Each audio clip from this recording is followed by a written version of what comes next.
Good morning. It is Monday morning, April the 13th. I am Clint Satterfield. I'm the Director of Schools for Trousdale County.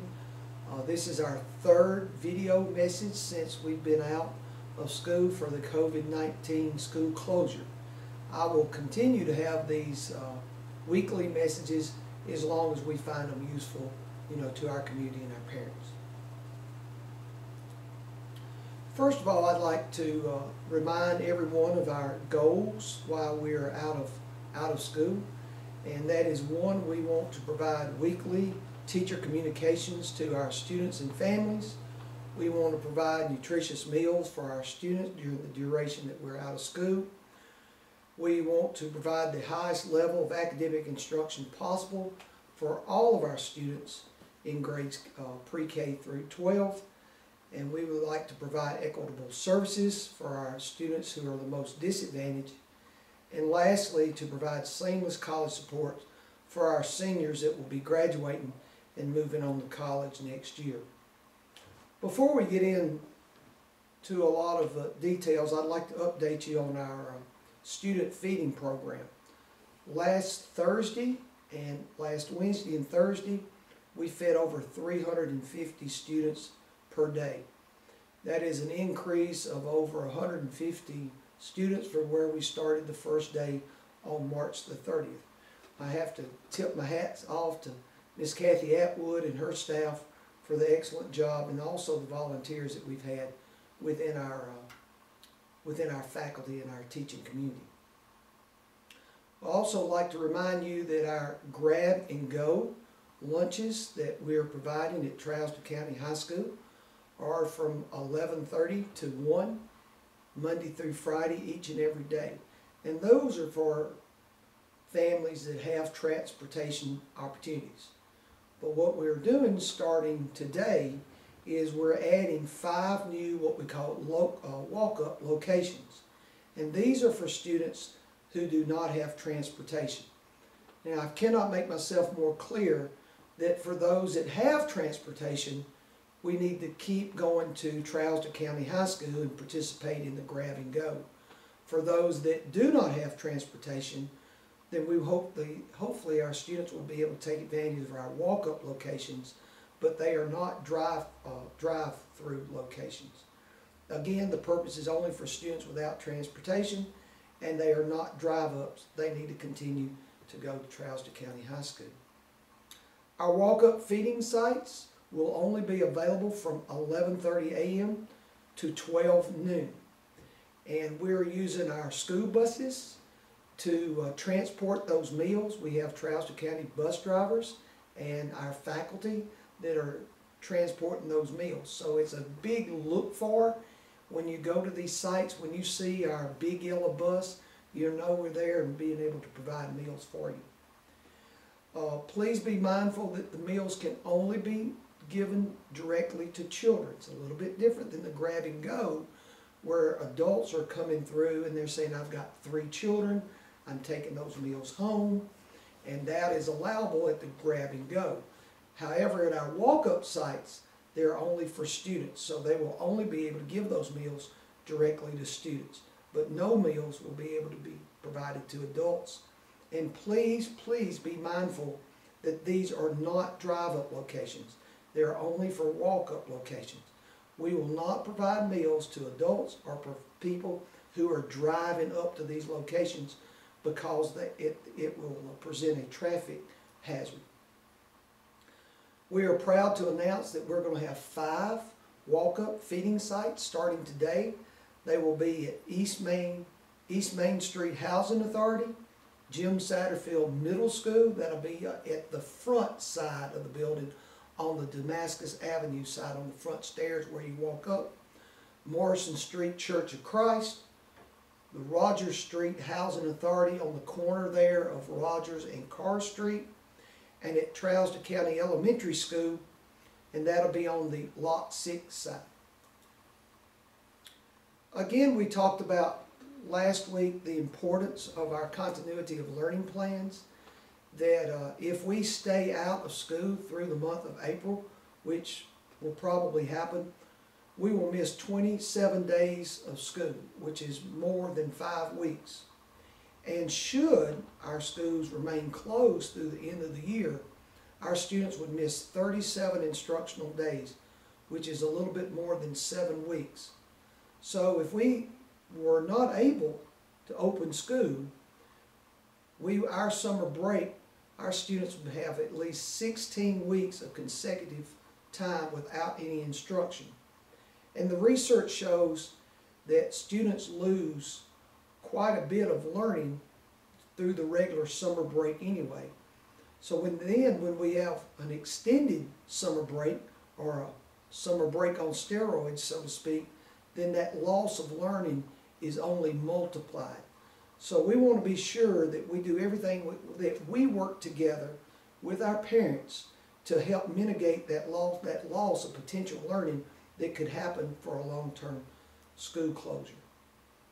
Please allow me to remind you each week that our continuity of learning plan, our lessons are family friendly. Our teachers have given a lot of thought to the quality of lesson, but it's work that a student and their parents can do together at home.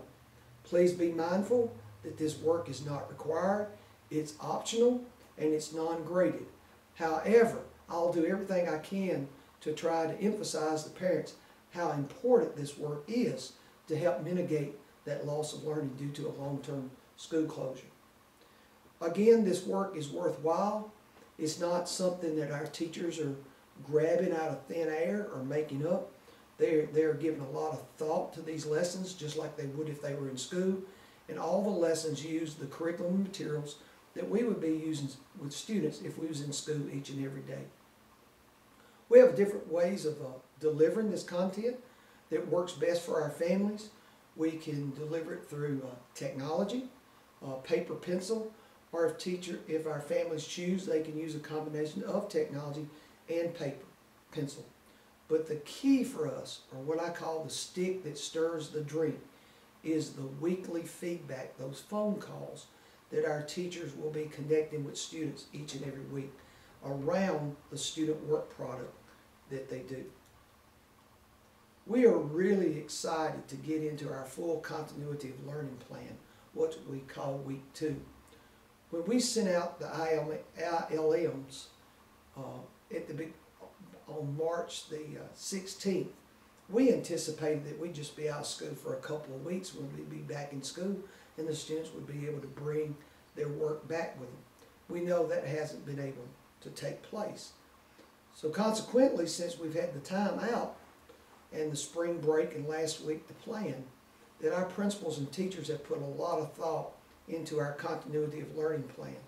And we're going to see a lot better quality lessons that use technology and use the curriculum materials that they have available. We've told our teachers and our principals to only plan for 1 week at a time. We don't know how long we'll be out of school, so the best that we can do is take it 1 week at a time. All of our lessons are posted on our teacher websites, and we want to take some time today to be sure that all of our families know how to navigate the teacher websites. There are some questions about when do those lessons, when are they posted? The first lesson posting is what we're telling our teachers is when is that first lesson posted? And the answer is it's the last day of the preceding week. So as we're getting ready for this week, this continuity learning plan, what we call week 2, our teachers could have posted those either on the last day of the working week, which would have been Thursday, April the 9th. However, they may choose or may not have them ready at that time, and they work during the weekend to get them ready. But the deadline for posting the lessons is 7:45 a.m. on the first day of the week. So by the time that you're receiving this message, all of our week 2 lessons are to be posted. Again, we talked about the 2 methods of delivery. We have a digital or a printable materials that we can have. You can access that via technology or also go to our website and be able to print those materials. One of the things that we are very proud of is we disseminated Chromebooks to our students last week. We had over 121 Chromebooks go out at the high school, which represents about a little over 30% of our student body. And the next day we passed out 170 Chromebooks at the middle school, which represents a little over 50% of our student body. Also remind parents is that if you're in the Comcast area, that Comcast has a Wi-Fi opportunity, that it's free to certain income eligible families, and even if you're not income eligible, it's only $10 per month. So that is also posted on our website, and I would like for you to encourage you to take a look at that. Also is that this week we probably sent out 50 or 60 paper packets to families, look something like this in the mail, and we do not mind sending those paper packets out to families. You just need to let your teacher know that you'd like to receive your lessons by mail, and we will certainly mail those. And the goal is that all of those packets will be mailed through the post office by noon on each Monday. The other thing that has come to my attention is that maybe some of our parents are not comfortable or don't know exactly where to go on our teacher websites. And I want to take a few minutes to show that to you. But basically, if you'll go to our website at www.tcschools.org, and you'll go to the top header, and it says schools. You select the school that your student attends, and then you go to the teacher websites on the far left all the way down right above the calendar. You look for the teacher's name, and once you get into the teacher's individual website, again, you stay on the left, you look at My Classroom, go all the way down to the bottom where it says Continuity of Learning Plan, and look for week 2. So, in order to do that a little bit is my trusty assistant Andy Overman will help me with a little bit. You would go to our TC Schools website, you go across the gold header across the top, and you would look at schools. And for today, we'll go to Trousdale County Elementary School. And from Trousdale County Elementary School, over on the left, we'll look at the quick links. And on all of our teachers, you go to the bottom, right above the calendar where it says upcoming events, and you look for teacher websites. You would click on teacher websites, and now you're in the elementary school, and all the teachers of the elementary school are listed here. And for today, we will go to first grade teacher, Miss Kelly Porter, and we'll look at her teacher website. And you can see we maintain these teacher websites every year. If we haven't been using them like we should, maybe this will help us use them more often. But if you go to the left, it says My Classroom, and she has gone all the way down to the bottom where it says Continuity of Learning Plan, and all of our teacher websites are set up exactly the same way. And we go to week 2. From there we would click on week 2, and you can see here that she has her week 2 Continuity of Learning Plan for ELA, and down at the bottom she has it for math. So we'll look at that for just a minute, and if we'll look at her ELA plan, it downloads. I can open that up,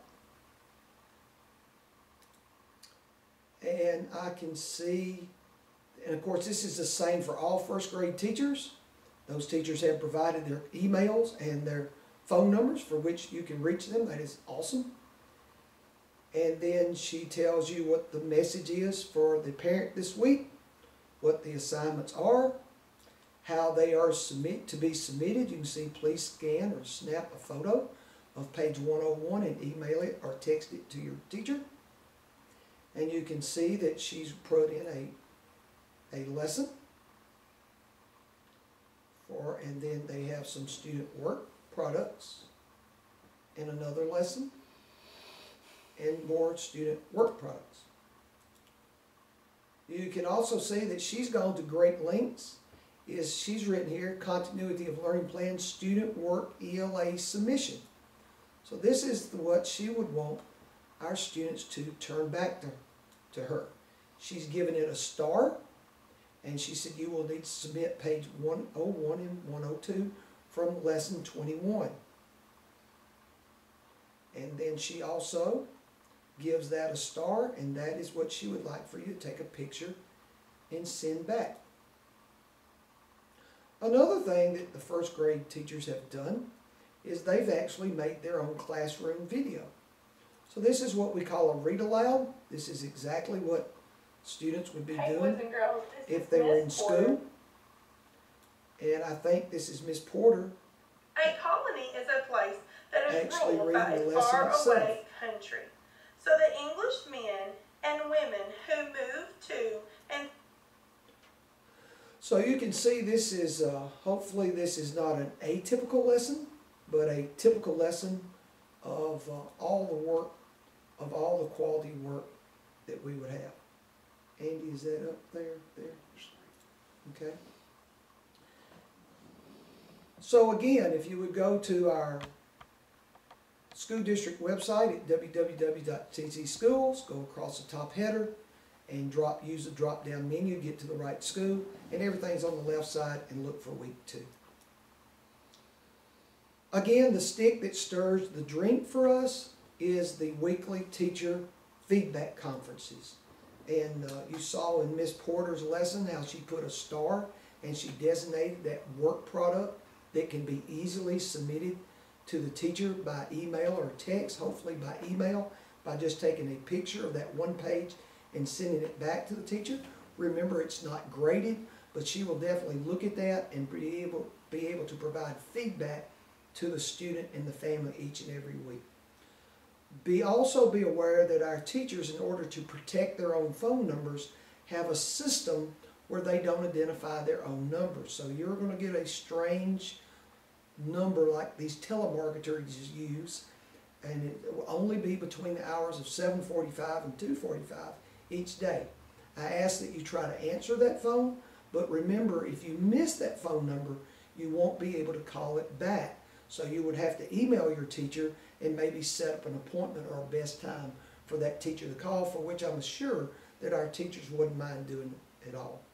Also, if you're not receiving phone calls, you can email your teacher or email your principals and let them know that you're not. Usually if you're not receiving phone calls, it's because we've got an incorrect number where people have changed their numbers. So if you'll let your teacher and your principals know that you've changed your number from the first of the year, then we can be sure to get the right number so that we can get in contact with every parent. And I'm going backwards. All right. So the next thing is Miss Jessica Cunningham spoke with her and Miss Dickerson, and they're working on high school registration this week. On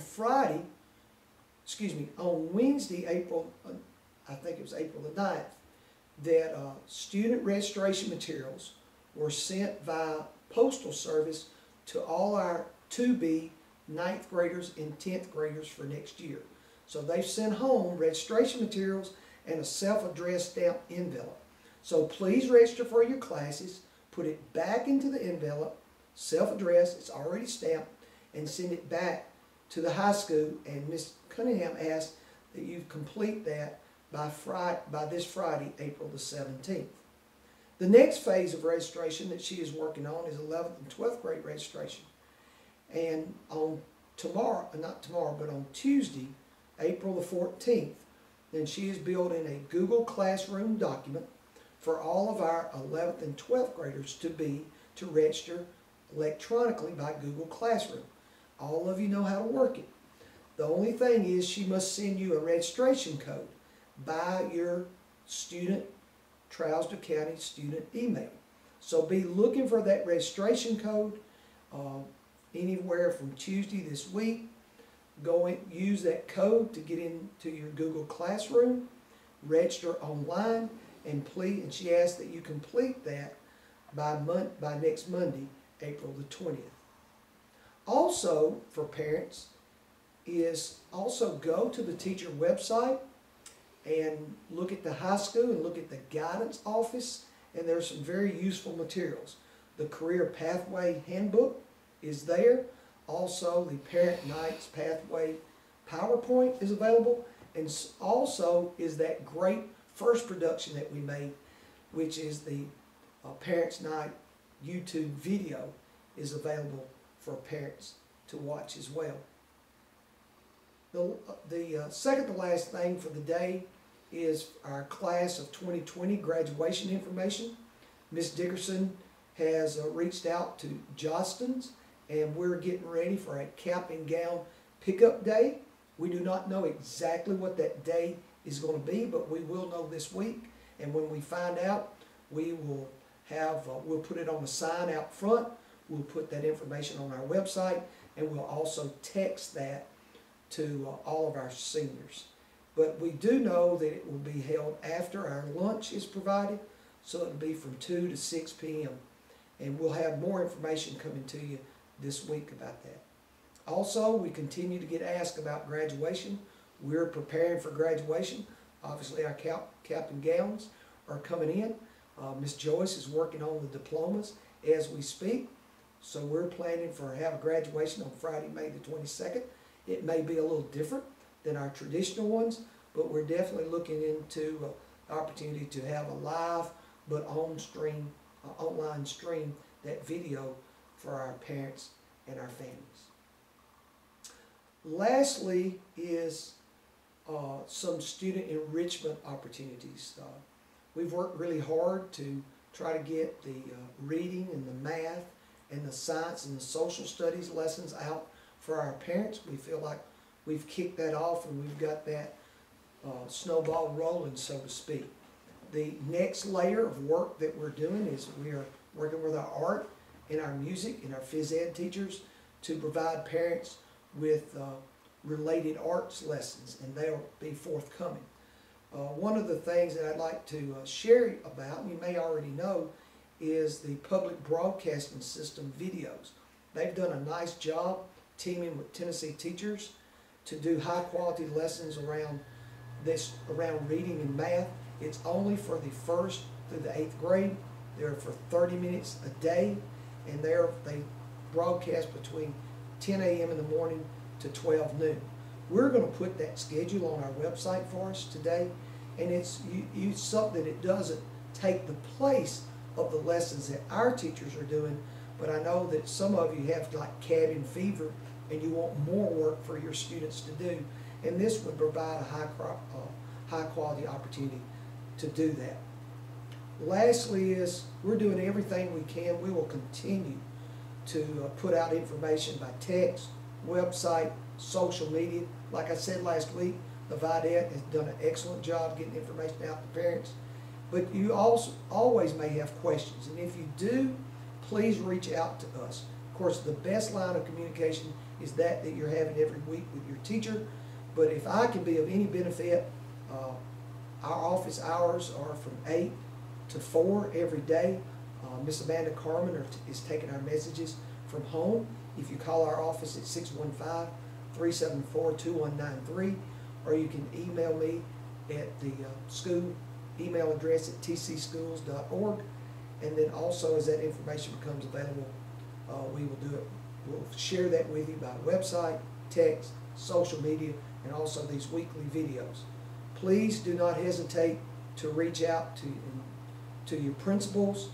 Mr. McCall, email might be just a little tricky. Pay a close attention to that. It's jmccall@tcschools.org. Lastly is this. I've been watching the news, as you have too. It looks like across the country and in the state of Tennessee that we're flattening the curve. We're doing the right things for the right people. Please be mindful to stay at home if at all possible. Act like you have the virus. They're telling us now to wear a mask, even if for the healthy people, to wear a mask when we're out in public to be sure that we don't give the virus to someone else. Wash our hands frequently and stay 6 feet apart. And finally, is we're going to get to a better place, and because of the struggles that we've endured together, we're going to get better because of it. We know that there's always a summer slide, but we don't want it to be expanded. I know if we work together, we can reduce that expanded summer slide. We might even do so well that our students might come back to school better than they ever had before. I think it's a great opportunity. I know it is in our home to spend more time with your children. I know sometimes they might drive us a little crazy or something, but it's a special time. And I know my daughter has had more time to spend with her sons than ever before, and it's a good time. Maybe America needs a little slowdown. It's an opportunity too to enrich those communications with teachers. As a school district, maybe we haven't done the job that we should reaching out with parents. Maybe as parents, we haven't done the job that we should reaching out to schools. But this process will make us better communicators with one another. And lastly, if I beg of you, please do those lessons. They're not graded, they're free, they're volunteer, but that's the best type of learning that ever can be. So try to do those lessons, submit that weekly work product, let the teacher take a look at it, call you next week, and provide high quality feedback to our students every week that we're out. Again, thank you for your time, thank you for your patience. Let's continue to work together, and I promise we'll be better because of it. Thank you very much.